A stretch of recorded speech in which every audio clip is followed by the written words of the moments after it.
Shalom, puji Tuhan, Bapak Ibu Saudara yang dikasihi Tuhan.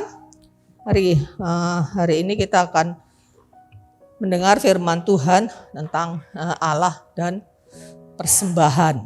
Waduh, kok persembahan lagi nih, minggu lalu Pak persembahan. Jangan khawatir ya. Jangan pikir wah ini kayaknya Bapak Ibu Gembala butuh persembahan. Ya, tenang aja ya, jangan khawatir ya. Ini ada kebenaran yang ingin saya sampaikan sehubungan juga kelanjutan dari apa yang disampaikan Bapak Gembala minggu lalu. Ya.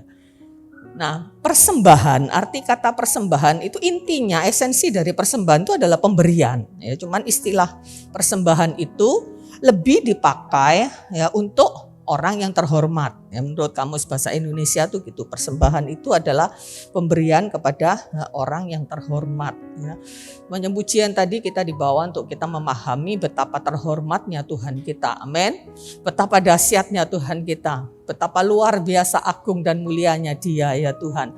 Ya, yang melayakkan kita, yang menebus hidup kita, menghargai kita sedemikian rupa dari manusia yang tidak berharga sebetulnya karena keberdosaan kita, tapi Tuhan menjadikan kita sungguh berharga. Ya. Saya akan mulai dengan bagian ini dulu bahwa sesungguhnya kehidupan Yesus ya, ajarannya, kabar baik ya, Injil itu konsepnya itu adalah memberi ya atau mempersembahkan ya. Konsep dari sejak berita Injil itu disampaikan ya, Injil itu tidak hanya berbicara di Perjanjian Baru, tetapi keseluruhan Alkitab itu benang merahnya itu adalah pemberitaan tentang Injil atau kasih karunia ya. Dan esensi daripada berita Injil itu sebenarnya adalah pemberian ya. Persembahan yang fondasinya semata-mata adalah kasih.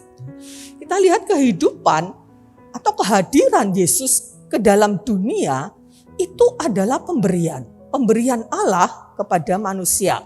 Yohanes 3 ayat 16. Karena begitu besar kasih Allah akan dunia ini sehingga ia mengaruniakan.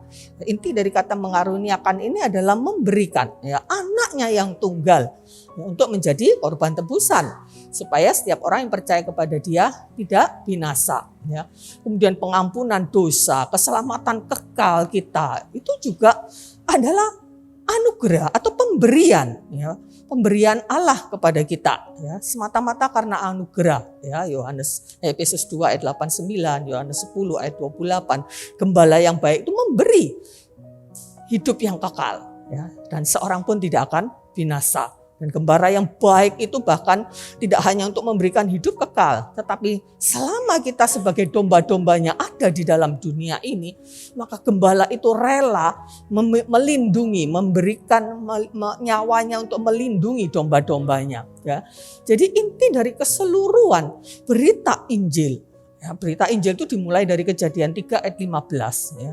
Kalau mungkin pada lain kesempatan saya bisa sampaikan sinopsis ya dari kitab dari Perjanjian Lama sampai Perjanjian Baru. Memang di Perjanjian Lama kita sepertinya melihat ada banyak kisah-kisah atau tulisan-tulisan ya yang tidak ada kaitannya sepertinya dengan pemberitaan Injil ya atau berita keselamatan itu. Tapi sesungguhnya keseluruhan dari Kejadian sampai Wahyu itu adalah berita tentang Injil ya.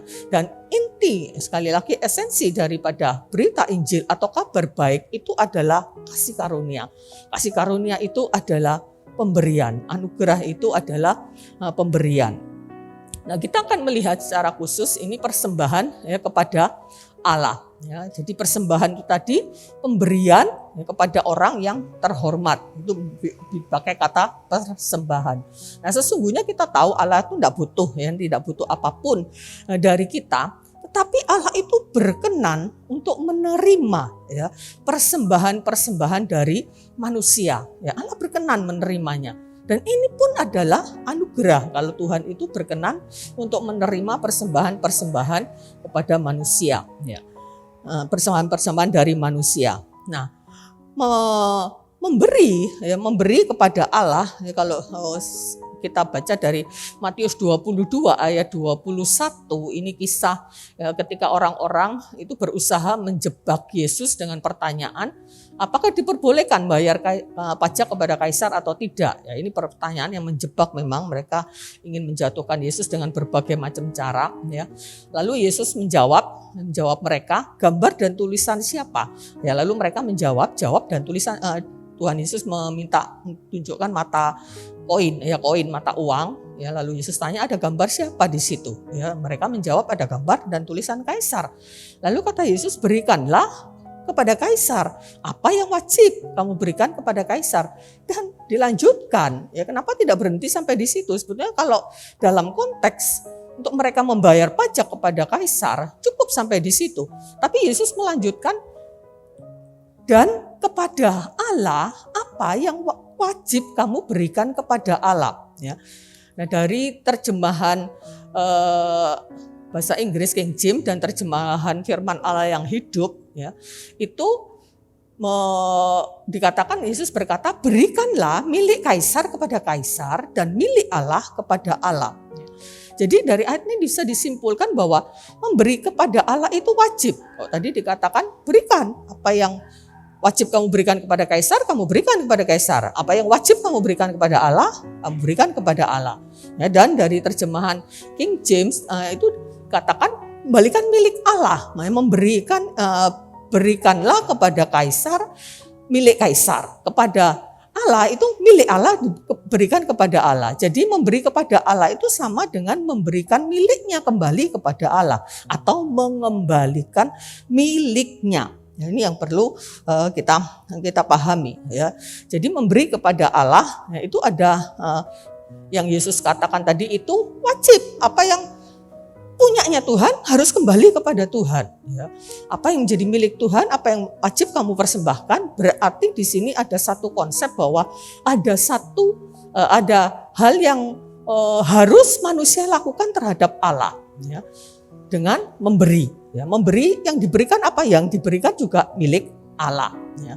Nah, kita akan terlihat dulu dalam perjanjian lama. Ya, perjanjian lama itu apa persembahan kepada Tuhan? Ya, saya tidak bahas ini secara detail, hanya saya santumkan aja. Ada korban bakaran di Imamat 1, ada korban sajian di Imamat 2, ada korban-korban penghapus dosa, korban penebus salah, korban syukur, ada persembahan hulu hasil atau persembahan awal, ya, persembahan yang mungkin populer dengan istilah persembahan sulung. Kemudian ada persembahan 1/10. Kalau korban-korban itu dari Imamat itu sampai beberapa bagian di dalam kitab Imamat menulis tentang persembahan. Itu sebagai ketetapan Allah yang diberikan setelah bangsa Israel masuk ke tanah perjanjian. Ya. Namun persembahan 1/10 ini bagian memang dari ketetapan Allah juga, tapi jauh sebelumnya itu sudah ada, ya, persembahan 1/10 ini jauh sebelum hukum Taurat. Ya, di dalam Kejadian 14 ayat 18 sampai 19 itu 500 tahun sebelum hukum Taurat, itu bagaimana Abraham, ya tidak usah dibaca ayatnya, ya, ketika dia habis mengalahkan raja-raja yang menyerang Sodom Gomora, waktu itu dia berusaha menyelamatkan Lot, dia ikut memerangi bangsa-bangsa yang memerangi Sodom Gomora dan menang. Ya, kemudian Abraham memberikan persembahan, ya, kepada imam yang dikatakan pada saat itu Imam Melkisedek, ya, imam yang maha tinggi. Ya. Kemudian Yakub juga itu 400 tahun sebelum hukum Taurat di dalam Kejadian 28 ayat 20 sampai 22, ketika Yakub dia harus pergi ke Haran, ya, setengahnya melarikan diri, ya, karena dia setelah menipu kakaknya dan takut kakaknya membunuh, sama ibunya disuruh pergi ke Haran dengan alasan kepada bapaknya untuk dia cari istri dari kaum keluarga Ribka di Haran. Ya, dalam perjalanan yang berat buat Yakub, dia harus seorang diri, perjalanan yang cukup jauh, dan ketika pada satu saat pada menjelang malam di satu hari dia beristirahat kemudian dia melihat Tuhan menampakkan diri kepadanya, lalu dia memberikan janji Yakub ini. Ya, kalau dia bisa dengan selamat kembali ya kepada keluarganya, atau dia bisa kembali ke tanah perjanjian. Ya, sebetulnya kan waktu itu Abraham itu sudah ada di situ, ya, ada di tanah perjanjian itu, karena Abraham ditarik keluar Allah ya dari Ur Kasdim untuk menuju ke tanah perjanjian yang sudah direncanakan Allah sejak semula itu. Ya, namun Abraham berhenti di Haran. Dari Haran Allah panggil lagi untuk keluar. Nah, ini Yakub harus kembali ke Haran, ya. Tapi dia berharap dia bisa kembali lagi, ya. Dan dia berjanji ya dia akan memberikan 1/10. Memang tidak dijelaskan kepada siapa, tetapi dia bernasar untuk memberikan 1/10. Ya. Jadi konsep 1/10 ini sudah ada sejak sebelum hukum Taurat. Ya, kemudian diulang di Ulangan 14 itu ketika bangsa Israel sudah masuk ke tanah perjanjian, ya, sebagai ketetapan Allah. Dan esensinya adalah apa? Esensinya semua dari persembahan ini adalah ucapan syukur, ya, ucapan syukur. Ya, Abraham dan Yakub itu tidak disuruh oleh Tuhan. Tuhan tidak memberikan ketetapan, ya. Tapi itu sebagai wujud ucapan syukur mereka atas pertolongan Tuhan, atas perlindungan Tuhan bagi mereka, ya, atas berkat-berkat yang Tuhan berikan kepada mereka. Sehingga jadi esensinya adalah ucapan syukur. Ketika Tuhan memberikan ketetapan ini kepada bangsa Israel pun esensinya adalah ucapan syukur. Setelah kamu mendapatkan negeri perjanjian, negeri yang dikatakan negeri yang sangat indah, berlimpah-limpah susu dan madunya, negeri yang ya ini tanah yang disediakan Tuhan, tanah yang luar biasa gitu, dan mereka berhasil masuk ke situ. Sebagai ucapan syukur, mereka harus memberikan persembahan itu dengan berbagai macam aturan-aturan dan ketetapannya. Nah, kita lihat di perjanjian baru, ya. Saya ingin sampaikan ini dulu, bahwa dengan adanya perjanjian baru tidak berarti ketetapan-ketetapan dalam perjanjian lama dibatalkan. Ya, Manuel kapan tuh pernah menyampaikan bahwa keseluruhan Alkitab itu sampai hari ini adalah perjanjian lama dan perjanjian baru. Ya, jadi tidak berarti ketetapan-ketetapan dalam perjanjian lama itu dibatalkan. Memang ada korban-korban yang telah dilakukan dan diselesaikan oleh Yesus satu kali untuk selama-lamanya, seperti korban penghapus dosa, ya, korban penebus salah yang berupa lembu atau sapi yang disembelih, ya, itu sudah digenapi oleh Kristus satu kali untuk selama-lamanya, dan kita tidak perlu melakukan itu lagi secara hurufiah, secara harfiah, mempersembahkan korban-korban hewan, ya, dengan dicurahkan darahnya. Ya. Nah, kemudian yang kedua yang perlu kita pahami lebih dahulu, bahwa ketetapan-ketetapan Allah dalam perjanjian lama yang tidak ditulis dalam perjanjian baru tidak berarti tidak perlu dilakukan lagi. Ya. Dia ada ketetapan-ketetapan Allah dalam perjanjian lama yang tidak ditulis lagi dalam perjanjian baru, itu tidak berarti tidak ditulis lagi. Seperti contohnya ada larangan untuk menggeser batas tanah, ya, itu berlaku sampai hari ini, ya, sekalipun tidak ditulis lagi di dalam, ya, perjanjian baru, ya. Karena apa? Karena esensi dari ketetapan-ketetapan dari Allah itu esensinya tetap berlaku sampai kapanpun. Jadi esensinya tetap berlaku. Prakteknya mungkin berbeda, ya, prakteknya mungkin berbeda, ya. Tapi esensi daripada ketetapan-ketetapan Allah sejak dari perjanjian lama itu berlaku sampai hari ini, sampai kapanpun. Ya, terbukti kita punya Alkitab ini utuh, ya, dari perjanjian lama dan perjanjian baru, ya, bukan cuman perjanjian baru saja, ya. Nah, kalau kita lihat di dalam, Pak, tolong diklik. Nah, di dalam Matius 5, sebelumnya tadi Matius 5. Nah, Matius 5 ayat 17 sampai 48 itu ada perikop tentang Yesus dan hukum Taurat, ya. Di situ Yesus mengatakan tertulis ini, ya. Nah, tapi yang kamu lakukan harus ini, ya. Nah, di perikop itu Yesus tidak membatalkan atau meniadakan hukum Taurat, ya. Karena di awal di ayat Matius 5 itu ayat 17 katakan, aku datang bukan untuk meniadakan hukum Taurat tetapi untuk menggenapinya. Tetapi dalam ketetapan atau perintah-perintah Allah ya, yang dituliskan, yang diulang oleh Yesus dalam Matius 5 ayat 17 sampai 48 itu, Yesus justru memperjelas esensi daripada ketetapan-ketetapan Allah dalam perjanjian lama. Contohnya di Matius 5 ayat 27-28 itu Yesus mengatakan ada tertulis ya, jangan berzina ya. Tetapi aku berkata kepadamu, kalau seseorang memandang wanita dan mengingininya, dia sudah berzina ya, di dalam hatinya. Jadi bagaimana Yesus menarik ketetapan, esensi dari ketetapan ini sampai kepada akarnya.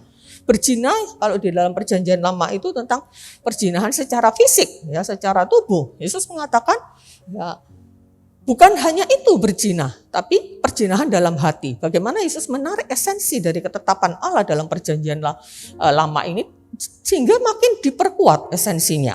Ya. Nah kemudian secara khusus saya ingin membahas ini tentang persembahan 1/10. Ya.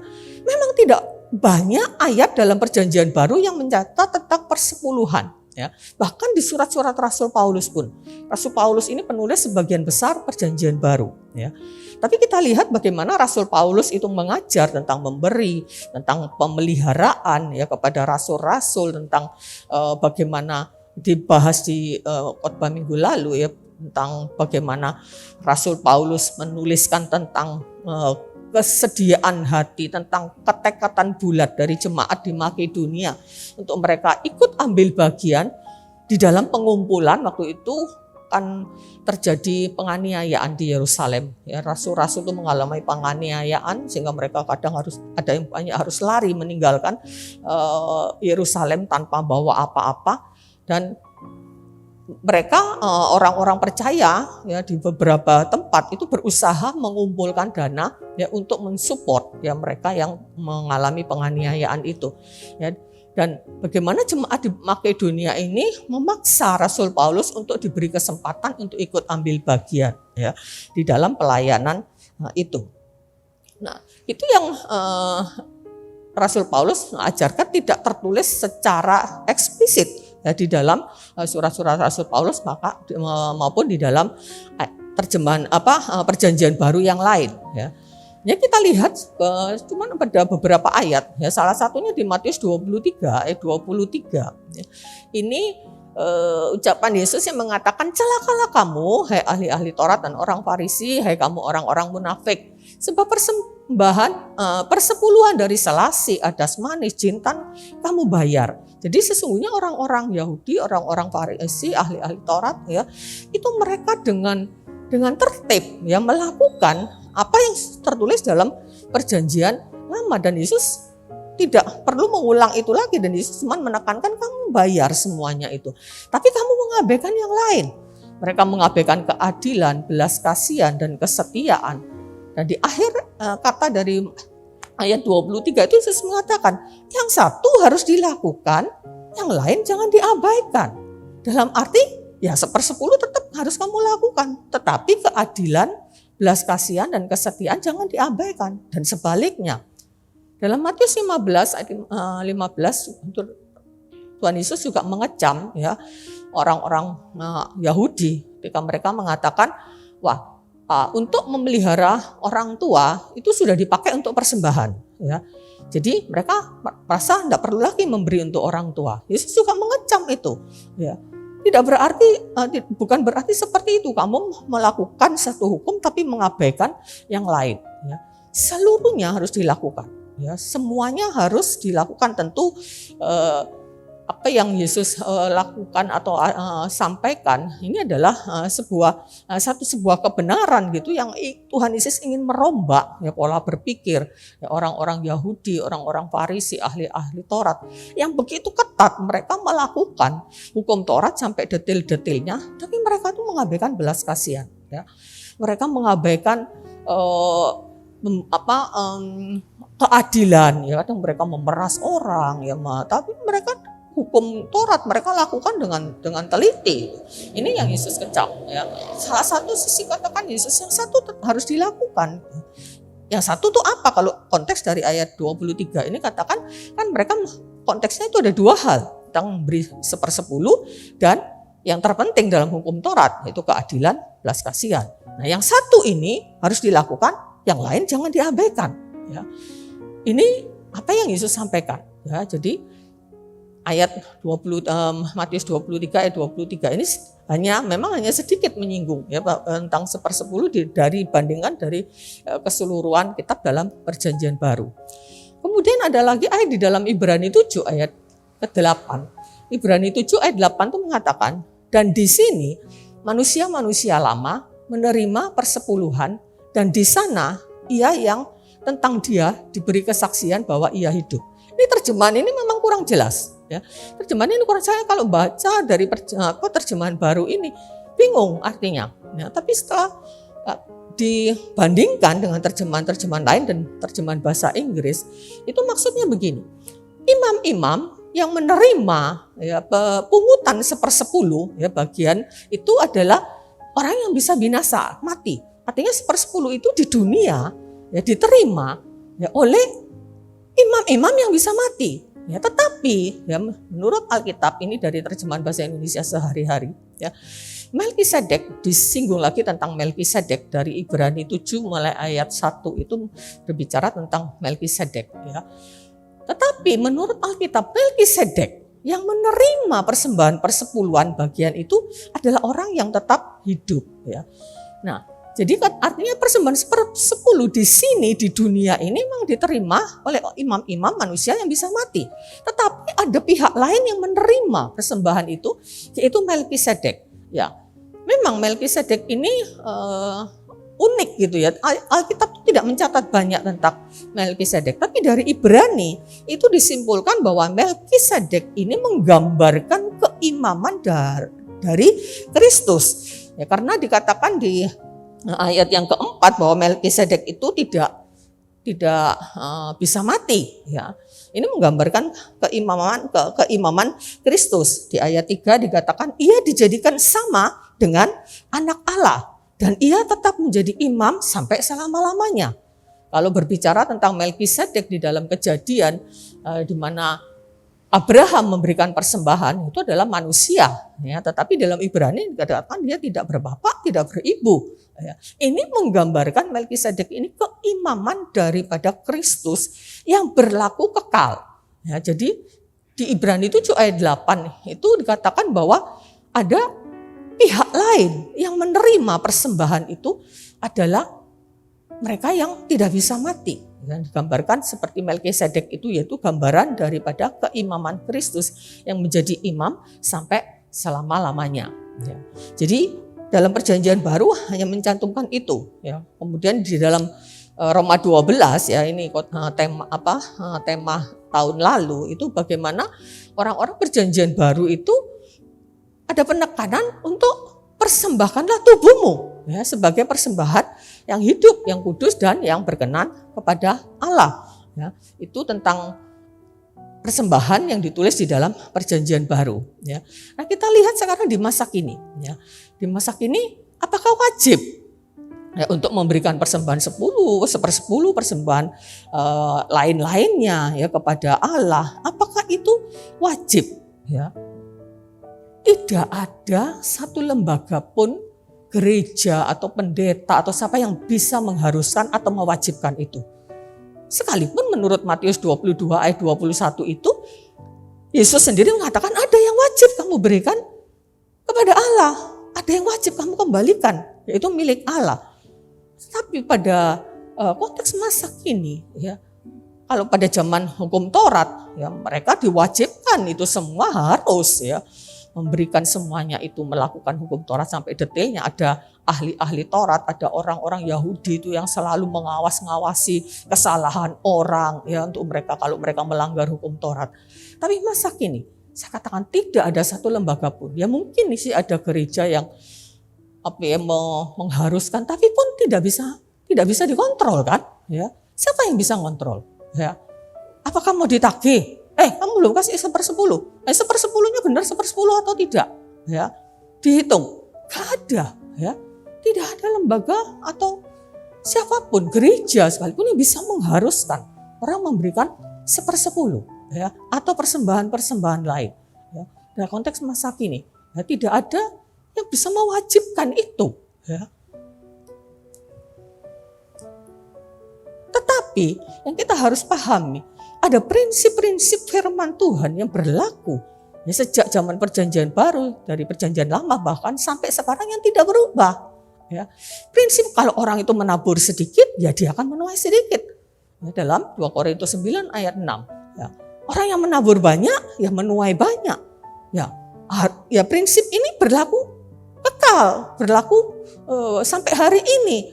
Ya kalau kita tidak memberikan persembahan, ya kita tidak menabur, ya jangan berharap penuaian, itu saja. Tapi tidak ada lembaga yang bisa mengharuskannya. Tidak ada gereja yang bisa mengontrol. Ya mungkin ada gereja yang menekankan, gitu. Tapi saya rasa kontrol pun nggak bisa. Ya, apa mau dicatat gitu, apa mau ditagih gitu kalau ada ngasih persebulan, nggak mungkin ya. Nah, bagaimana lalu prinsip yang harus dilakukan gereja masa kini? Ya, dalam Kolose 3 ayat 23 sampai 24 katakan, apapun juga yang kamu perbuatlah dengan segenap hatimu seperti untuk Tuhan. Apapun. Ya. Ini berbicara tentang apapun, ya, tentang bekerja, tentang ayat ini konteksnya sebelumnya tentang hamba-hamba yang harus taat ya kepada tuannya, ya. Dan apapun juga yang kita perbuat, ya perbuatlah itu seperti untuk Tuhan dan bukan untuk manusia. Ya, kamu tahu dari Tuhanlah kamu menerima bagian yang ditentukan bagimu sebagai upah. Kristus adalah Tuhan dan kamu adalah hamba, ya. Jadi memberi saat ini, konteks saat ini memberi kepada Tuhan, ya tentu memberi kepada Tuhan pada sejak zaman perjanjian lama pun, ya itu ya Tuhan itu enggak terima langsung kan. Tuhan itu kan Tuhan yang kekal, Tuhan roh yang dia tidak juga butuh materi gitu ya. Berikan kepada Tuhan itu ya memberi melalui gereja ya, melalui hamba Tuhan sesama, ada banyak orang yang membutuhkan ya. Itu pemberian itu semua adalah esensinya adalah pengucapan syukur kepada Tuhan, memberi kepada Tuhan melalui itu ya. Nah, kalau ada yang mungkin bisa beralasan gitu ya, berarti kan tidak wajib memberikan 1/10 ya, tidak wajib memberikan kepada gereja. Oke, silahkan saja ya, jemaat di tempat ini silahkan saja, bagaimanapun konsep Bapak Ibu Saudara sendiri tentang bagaimana memberikan itu semua ya kepada Tuhan. Tapi yang pasti Matius 10 ayat 4 yang 42 juga, kalau kamu memberi secangkir air sejuk saja ya kepada salah seorang dari hambamu, kamu tidak akan kehilangan upahnya. Ya. Dalam Matius 25 ayat 45 itu ada perumpamaan tentang penghakiman yang terakhir. Ya.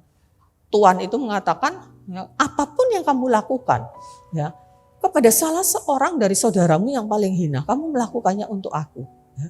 Tuhan tidak butuh persembahan kita, ya Tuhan tidak juga akan seperti konsep perjanjian lama itu masih jelas ya, kalau orang tuh mempersembahkan korban ya, seperti ketika Elia mempersembahkan korban melawan nabi-nabi Baal, di situ ya ada api dari langit yang membakar habis persembahan ya, dan itu tidak terjadi pada masa kini gitu. Tuhan tidak akan mengambil persembahan kita ya melalui gereja, melalui hamba Tuhan, melalui sesama. Kata Tuhan mengatakan yang kamu lakukan kepada salah seorang ya, dari saudaramu yang paling hina, kamu melakukannya untuk aku.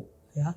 Jadi berikan kepada Tuhan, ya itu adalah sesuatu yang tetap bisa harus dilakukan gitu sebenarnya kami, walaupun tidak ada yang mewajibkan. Ya. Bahkan di dalam buku yang saya baca All About Money dari kalangan Benny Santoso itu mengatakan ya memberi 1/10 itu sebenarnya itu sarana ya bagaimana ketaatan kita, rasa kasih kita, kedisiplinan kita untuk memberikan sesuatu kepada Tuhan ya. Pendeta Yakub Trihandoko itu mengatakan bahwa bahkan orang-orang pada zaman perjanjian baru itu menerima karunia ya yang sebetulnya lebih besar ya dari perjanjian lama, karena kita tidak dibebani hukum Taurat lagi. Ya, semua tantangan atau sanksi hukum Taurat, kutuk hukum Taurat sudah ditanggung oleh Kristus. Ya, kita diselamatkan semata-mata karena kasih karunia. Seharusnya orang-orang perjanjian baru tidak lagi ada perhitungan 1/10 pada Tuhan. Karena Tuhan sudah memberi jauh lebih banyak. Kalaupun memberi lebih daripada 1/10, ya itu sudah selayaknya gitu loh. Memberikan separuh pun, 1/5, setengah, ya, atau seluruhnya pun, ya itu sudah tidak bisa dibandingkan gitu dengan karunia yang kita terima. Karena itu ketika rasul-rasul pada zaman mula-mula itu, bagaimana ketika gereja mula-mula setelah Pentakosta itu, bagaimana Tuhan membuat pergerakan kebangkitan gereja yang awal. Jemaat, orang-orang yang mendengar Injil itu, mereka menjual tanahnya, menjual hasilnya, seluruhnya diberikan kepada Tuhan. Nah, ketika Ananias dan Safira yang berusaha mengambil keuntungan dari situ dengan mengatakan ini semua, padahal sudah disimpan sebagian, sebetulnya kan tidak salah, ya, karena itu miliknya. Tapi salahnya Ananias dan Safira, dia menipu Tuhan dikatakan, ya. Mereka mengatakan itu hasilnya seluruhnya. Jadi kita melihat bahwa di dalam konsep perjanjian baru, ya, itu sebetulnya memang sudah tidak selayaknya lagi kita hitung-hitungan seperti itu gitu, ya. Untuk kita menghitung, waduh ya 10% saja kalau kita enggak bisa berikan gitu ya, atau berat, ya. Jangan berharap kita bisa memberikan seluruh hidup kita untuk Tuhan, ya. Gak mungkin, ya. Roma 12 ayat 1, persembahkan seluruh tubuh kita, ya. Sulit pasti, ya. Karena itu, ya, kalau orang itu dengan dengan kerelaan, dengan kesadaran sepenuhnya, ya, dengan setia, ya, memberikan itu, ya, persembahan kepada Tuhan, apa itu namanya, persembahan syukur, persembahan apapun, ya, dan itu diberikan dengan kerelaan hati, ya, itu adalah sesuatu persembahan yang sebetulnya tidak ada tidak sebanding gitu dengan apa yang Tuhan berikan, ya, kepada kita. Kalau di era sekarang, mana gereja, orang itu bisa bergereja di online, ya. Mereka mengatakan, wah saya tidak terikat dengan gereja lokal gitu ya, tidak terikat dengan gereja lokal. Saya bisa ibadah dimanapun ya, tanpa terikat untuk memberikan 1/10 ke gereja. Oke, silahkan saja gitu, silahkan saja gitu. Tapi harus dipahami bahwa lembaga gereja, khususnya di Indonesia juga lembaga gereja masih dibutuhkan gitu.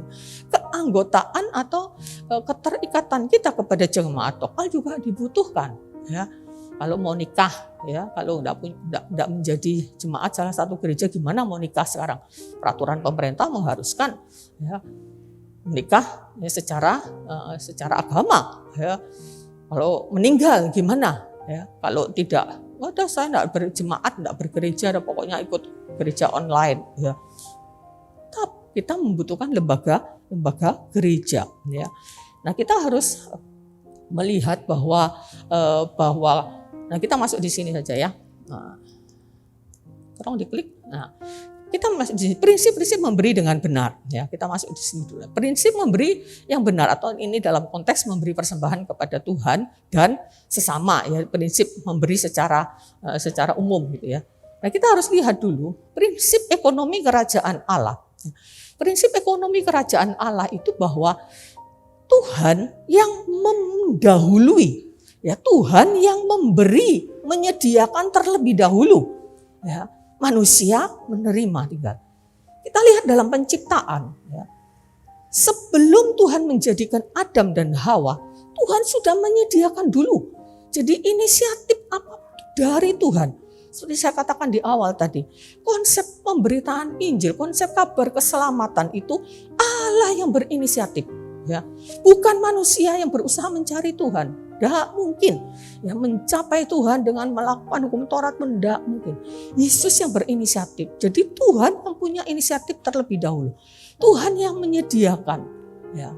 Manusia menerima, mengelola, memberi. Jadi kalau manusia itu memberi, itu asalnya dari Tuhan yang sudah menyediakan, ya. Karena Tuhan yang sudah memberikan terlebih dahulu. Jangan khawatir, ya Bapak Ibu Saudara dikasihi Tuhan. Apapun yang Bapak Ibu berikan kepada Tuhan, itu karena Tuhan sudah memberi terlebih dahulu, Ya. Tuhan yang sudah memberi dahulu. Karena itu di 1 Korintus 4 ayat yang ke-7 itu dikatakan, apa sih yang kamu punya yang tidak engkau terima?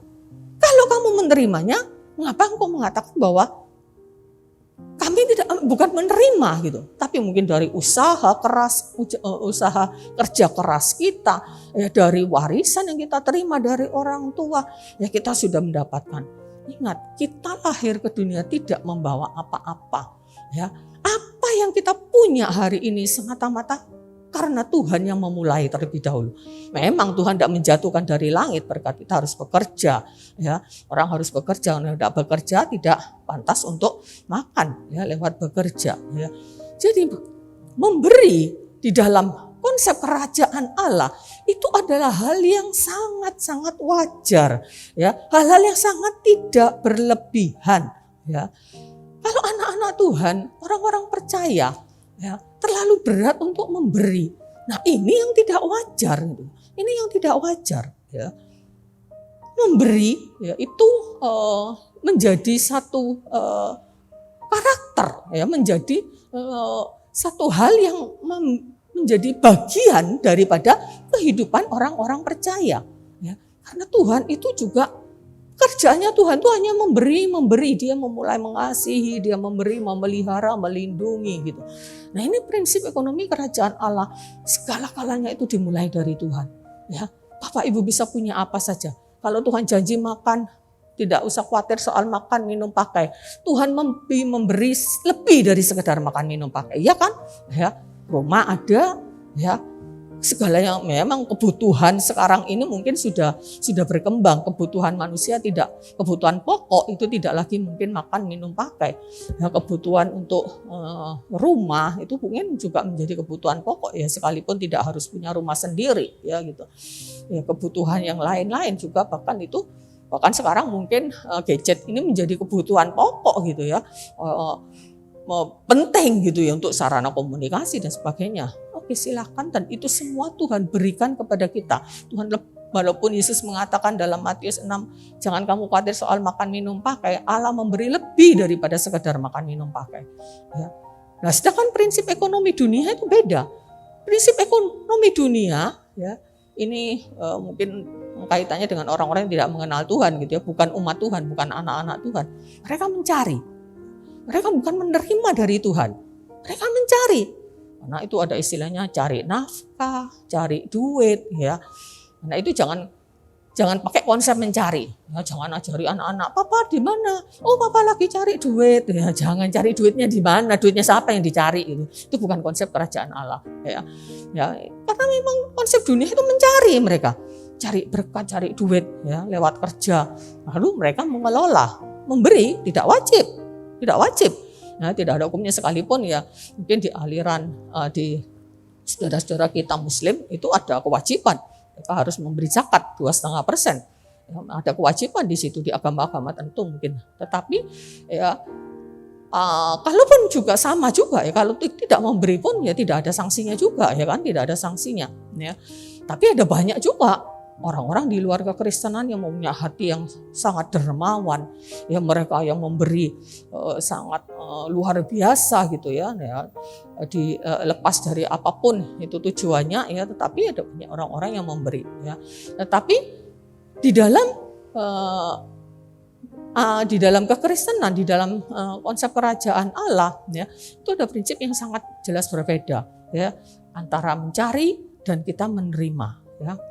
Mazmur 127, ya, Tuhan sudah menyediakan berkat selagi anak-anaknya itu masih tidur, ya.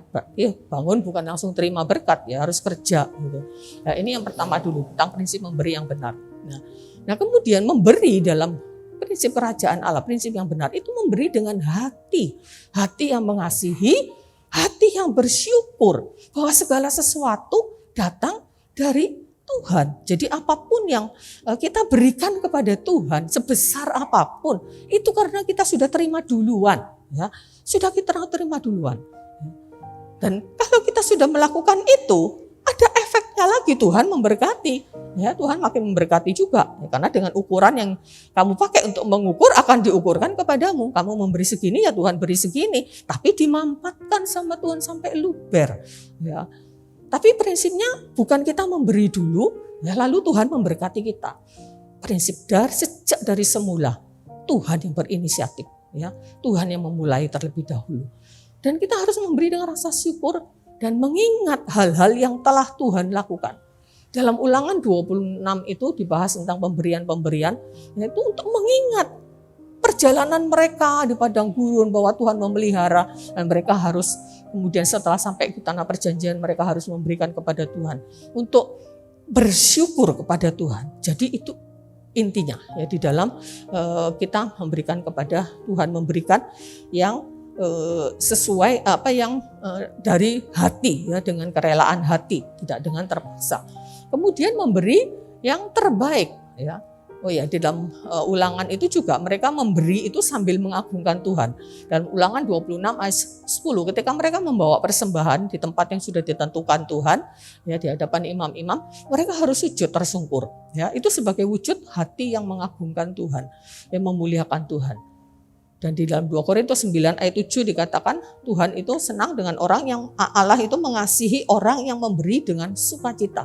Jadi sekali lagi memberi itu dengan rasa syukur, dengan hati yang mengasihi, dengan bersukacita. Dan kemudian memberikan yang terbaik. Ya. Memberi yang terbaik ini lebih dari sekedar bersedekah. Ya. Kalau sedekah itu istilahnya itu seperti memberi kepada orang miskin, ya orang yang lebih inferior lah, kelompok yang lebih bawah gitu ya, kepada yang miskin, yang hina. Dan ini memungkinkan si pemberi itu merasa lebih superior. Ya memang biasanya kalau kita orang-orang itu ada orang-orang yang mungkin di bawah ya secara status sosial, mungkin ada yang di bawah kita. Tapi kita sebagai orang percaya kita tidak boleh ya memisah-misahkan orang berdasarkan status sosialnya ya. Nah, kalau dengan istilah sedekah, ya sedekah ini sepertinya memberi kepada kelompok atau orang-orang yang lebih rendah gitu loh. Ini memungkinkan bahwa si pemberi ini merasa lebih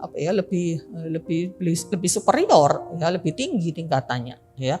Dan memberi yang terbaik itu tidak berarti yang terbanyak, ya, karena di dalam kisah tentang persembahan janda miskin kita jelas melihat dari situ bahwa persembahan janda yang sedikit itu yaitu dinilai Tuhan pemberian yang baik. Kemudian selanjutnya akan cepat di sini ya. Kemudian diklik. Nah, prinsip memberi ya di dalam kerajaan Allah tidak boleh ada pertimbangan perhitungan untung rugi. Karena kita tuh sudah mendapat untung terlebih dahulu dengan pemberian Tuhan yang mengawali semuanya. Kita lahir tidak bawa apa-apa, kita sekarang punya apa-apa, itu karena Tuhan. Ya.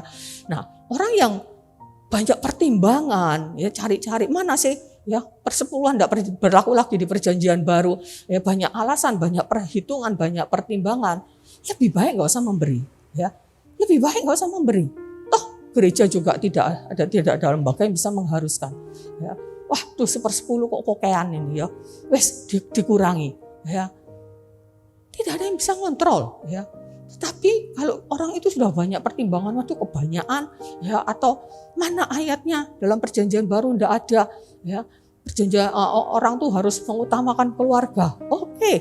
Ya, memberi orang tua terlebih dahulu itu oke, harus pemeliharaan kepada orang tua.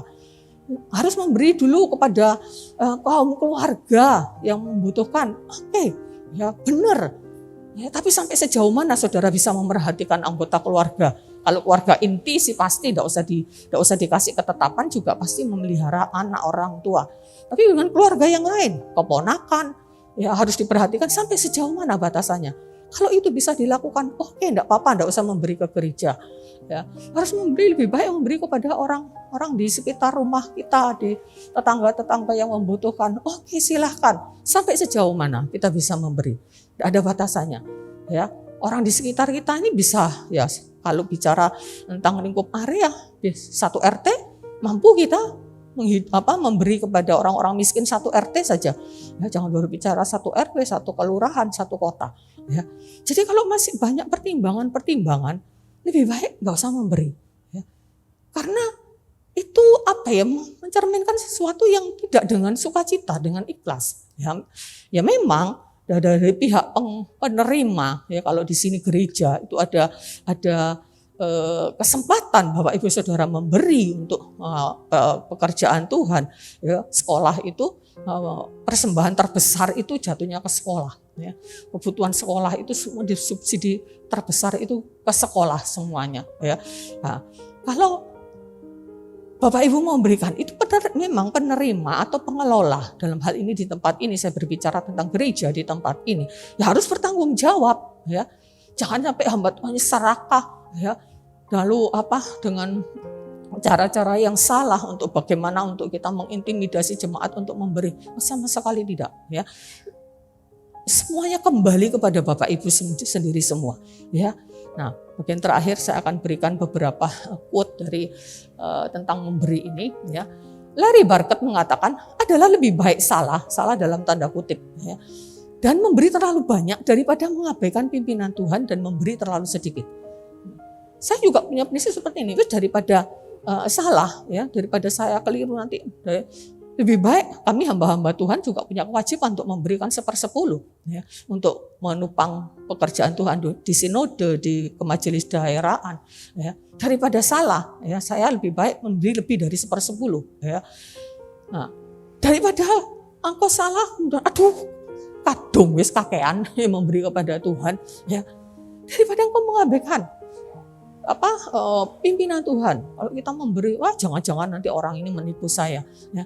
Iya, kalau ia menipu, kalau memang betul disuruh Tuhan, dan kita tidak memberi, kita akan mengabaikan pimpinan Tuhan. Jadi lebih baik, ya, salah dalam tanda kutip daripada mengabaikan pimpinan Tuhan dan memberi akhirnya terlalu sedikit, ya.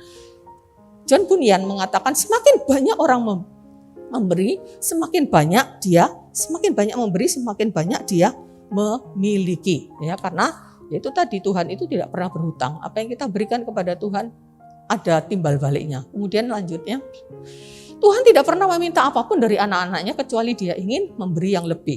Ini sama dengan apa yang disampaikan, pernah saya dengar Joyce Meyer mengatakan, Tuhan tidak pernah mengambil apa-apa dari engkau, minta apa-apa dari engkau, kecuali dia akan menempatkan engkau di posisi untuk engkau menerima lebih. Ya, kecuali untuk tujuan itu. Jadi kalau dia meminta sesuatu daripada meminta dalam tanda kutip, karena Tuhan tidak butuh apa-apa, karena dia ingin menempatkan engkau di posisi untuk menerima lebih banyak, ya.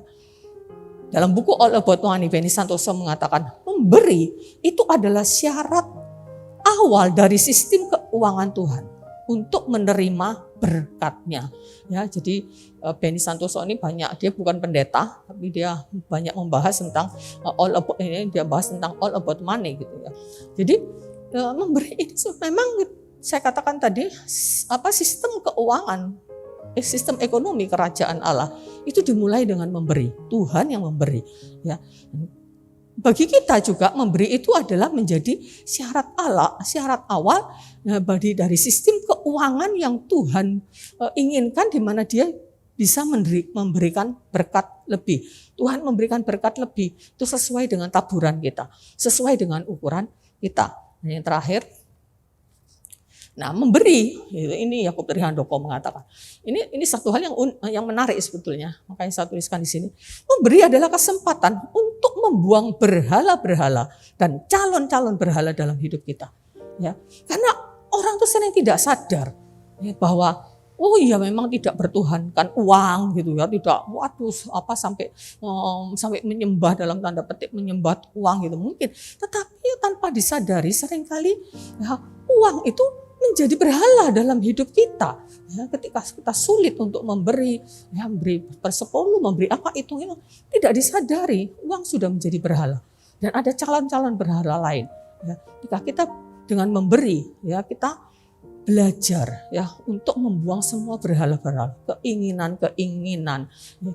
Dengan memberi kita belajar membuang semua berhala-berhala dan calon-calon berhala dalam hidup kita. Dan yang pakai penutup adalah memberi itu adalah kasih karunia, ya. Itu 2 Korintus 8 ayat 4 yang dibahas Bapak Gembala minggu yang lalu. Amin.